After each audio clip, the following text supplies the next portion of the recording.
काफ़ी बार हमारे शरीर में कुछ लक्षण दिखते हैं और ये लक्षण किस वजह से दिखते हैं ये हमें पता नहीं चलता। तो बीमारियाँ एक्चुअली हमें पहले कुछ लक्षण देती है और हम यूजुअली क्या करते हैं, उसके बारे में कुछ सिम्टोमेटिक दवा लेते हैं। अगर जैसे चक्कर आ रहा है तो फिर चक्कर ना आए इसके लिए दवाई खाते हैं, या फिर शरीर में कहीं पे पेन हो रहा है, हमें बहुत ज़्यादा थकावट महसूस हो रही है तो कुछ मल्टीविटामिन खा लेते हैं। तो ऐसे हम सिम्टोमेटिक दवा लेते हैं, बट हम ये जानने की कोशिश नहीं करते कि ये अगर हमारे शरीर में लक्षण दिखते भी है वो किस वजह से दिख सकते हैं। तो आज ऐसी ही जो बहुत कॉमन बीमारी है जो है अनीमिया, मतलब शरीर में खून की कमी होती है, तब बॉडी कौन से ऐसे लक्षण दिखाती है, उसी के बारे में ये वीडियो में डिटेल में हम बात करेंगे। महिलाओं को अनीमिया होना या खून की कमी होना ये बहुत कॉमन है, स्पेशली हमारे कंट्री में। तो इसीलिए सभी महिलाओं को और इवन पुरुषों को भी ये वीडियो देखना चाहिए, क्योंकि आपको भी जानना ज़रूरी है ऐसे लक्षण जब दिखते हैं तो वो अनीमिया के लक्षण हो सकते हैं या लो आयरन के लक्षण हो सकते हैं। तो ये वीडियो पूरा एंड तक ज़रूर देखिए। मेरा नाम है डॉक्टर स्मिता भोईर पाटिल, मैं होलिस्टिक डॉक्टर एंड न्यूट्रिशनिस्ट हूँ। मैं पीएचडी क्लिनिक पुणे की फाउंडर हूँ। सो जब भी आपके शरीर में खून की कमी होती है तब बॉडी कुछ न कुछ लक्षण दिखाना स्टार्ट करती है। और जैसे हमने बोला कि ये जो अनीमिया है या खून की कमी होना ये महिलाओं में अधिकतर कॉमन है। उसका कारण ये है कि महिलाओं में पीरियड्स आते हैं तब बहुत बार ज़्यादा ब्लीडिंग होती है, कुछ हार्मोनल इम्बैलेंस की प्रॉब्लम होती है, इसकी वजह से काफ़ी महिलाओं को पीरियड्स में दिक्कत आती है। उसी के साथ अगर आपका डाइट भी खराब है तो फिर आपको अनीमिया या लो आयरन की प्रॉब्लम हो सकती है। तो खून की कमी की वजह से जो भी लक्षण आपके शरीर में दिखते हैं, चलो हम उसके बारे में जान लेते हैं। सबसे पहला जो लक्षण है वो है पाइका। पाइका मतलब जो भी नॉन फूड आइटम्स है, खाने की चीज़ें नहीं है, वो खाने का मन करना, जैसे कि मिट्टी, फिर पेंसिल है, रॉ राइस है, कच्चा जो राइस होता है ना वो खाने का मन करता है, फिर आइस मतलब बर्फ़ है वो खाने का मन करना। तो ऐसी चीज़ें खाने का मन अगर आपका कर रहा है तो आपको अनीमिया हो सकता है, खून की कमी हो सकती है। फिर दूसरा जो लक्षण है वो है फटीग, मतलब थकावट महसूस होना। आप हमेशा अगर आपको ऐसा लगता है कि मैं सोती ही रहूं, या अच्छी नींद होने के बाद भी आपको फ्रेश नहीं लगता, तो ये भी अनीमिया का लक्षण हो सकता है। या फिर आप थोड़ा सा भी चलते हो और आपको बहुत ज़्यादा थकावट महसूस होती है तो ये भी अनीमिया का लक्षण हो सकता है। तो देखो हमारे शरीर में जो आरबीसीज है, मतलब रेड ब्लड सेल्स, लाल रक्त पेशी जो है, उसके अंदर एक प्रोटीन होता है जिसको हम हीमोग्लोबिन बोलते हैं।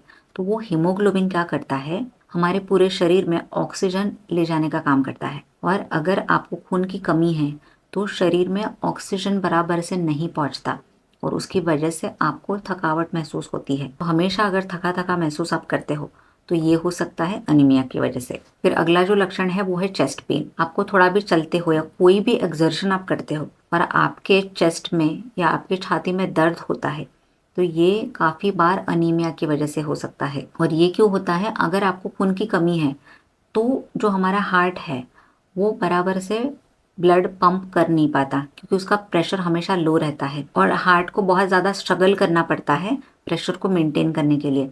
जब हम एक्सर्ट करते हैं, चलते हैं, तो शरीर में सर्कुलेशन बढ़ता है और हार्ट को ज़्यादा ब्लड जो है वो पंप करना पड़ता है, तो फिर हार्ट को बहुत ज़्यादा स्ट्रगल करना पड़ता है और उसकी वजह से आपको चेस्ट पेन हो सकता है। फिर अगला जो लक्षण है वो है लो इम्यूनिटी। जब खून की कमी होती है, आरबीसीज कम हो जाते हैं, उसकी वजह से आपके शरीर में ऑक्सीजन जो है वो अच्छे से नहीं पहुंच पाता, इम्यूनिटी लो हो जाती है, मतलब इम्यून सेल्स भी बराबर से नहीं बन पाते, आप बार बार बीमार पड़ने लग जाते हो, स्पेशली वायरल इन्फेक्शंस या बैक्टीरियल इन्फेक्शंस ये बार बार होने लग जाते हैं।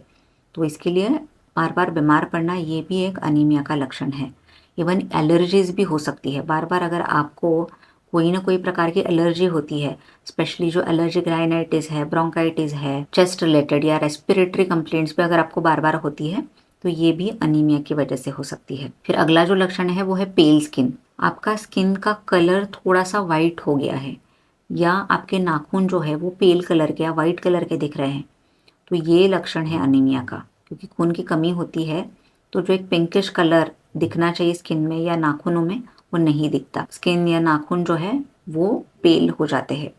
तो ऐसा लक्षण आपको दिखता है तो आपको अनीमिया हो सकता है। फिर अगला जो लक्षण है वो है severe hair fall and hair thinning. आपके बाल पतले हो रहे हैं या आपको बहुत ही सीवियर हेयर फॉल हो रहा है तो ये भी अनीमिया की वजह से होता है। सो अगेन कि जो आरबीसीज जो हमारे पूरा शरीर में जो ऑक्सीजन का सप्लाई करते हैं वो बराबर से नहीं बन पा रहे तो आपको फिर हेयर फॉल हो सकता है, क्योंकि हेयर के जो रूट्स होते हैं या हेयर फॉलिकल्स होते हैं वहां तक भी ऑक्सीजन पहुंचना बहुत इंपॉर्टेंट है। और अगर आपको खून की कमी है तो ऑक्सीजन भी हमारे बालों तक या बालों की जड़ों तक नहीं पहुंच पाता और उसकी वजह से बाल कमजोर होने लग जाते हैं, बहुत ज़्यादा हेयर फॉल होता है और नई हेयर ग्रोथ जो है वो नहीं होती और इसके लिए हेयर थिनिंग और हेयर फॉल की प्रॉब्लम हो सकती है। फिर अगला जो लक्षण है वो है महिलाओं में पीरियड्स में प्रॉब्लम होती है। काफ़ी महिलाओं को पीरियड्स बराबर से नहीं आते, पीरियड लेट भी होते हैं, बट इवन पीरियड में बहुत ज़्यादा ब्लीडिंग होना या महीने में 2 बार पीरियड आना ये भी हो सकता है अनीमिया के कारण, क्योंकि ब्लड कम हो जाता है तब यूट्राइन लाइनिंग जो होती है उसके अंदर इन्फ्लेमेशन होता है और बार बार पीरियड भी आ सकते हैं और ये इनफैक्ट एक साइकिल बन जाती है कि ब्लड कम है उसकी वजह से आपको बार बार पीरियड्स आ रहे हैं या पीरियड में फ्लो ज़्यादा हो रहा है और पीरियड में ज़्यादा फ्लो हो रहा है उसकी वजह से वापस आपका ब्लड कम हो रहा है। इसीलिए आपको ध्यान देना चाहिए, आपको आयरन टेस्ट ज़रूर करना चाहिए। फिर थायराइड की प्रॉब्लम, काफ़ी महिलाओं को थायराइड की दिक्कत या जो हाइपोथायरॉयडिज्म ये बीमारी है वो काफ़ी बार लो आयरन की वजह से भी हो सकती है, तो आपको भी आयरन लेवल टेस्ट करके ज़रूर देखना चाहिए। फिर रेस्टलेस लेग सिंड्रोम, आप हमेशा पैर हिलाते हो, कहीं पे भी ज़्यादा समय बैठे हुए हो या फिर आप लेटे हुए हो या सोते समय आपका पैर अगर हिलता है तो काफ़ी बार ये भी लक्षण है लो आयरन का।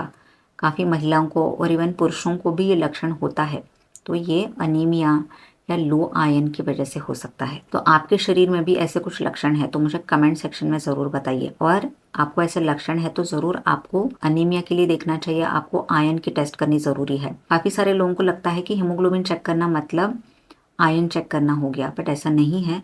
आयरन के भी डिफरेंट डिफरेंट टेस्ट होते हैं। आपको B12 भी टेस्ट करना चाहिए क्योंकि B12 ज़रूरी होता है आरबीसी प्रोडक्शन के लिए।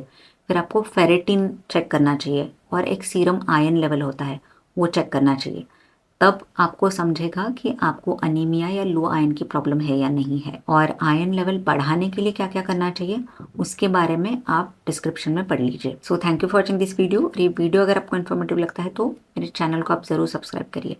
सो eat healthy, stay healthy and take care of yourself. Bye bye.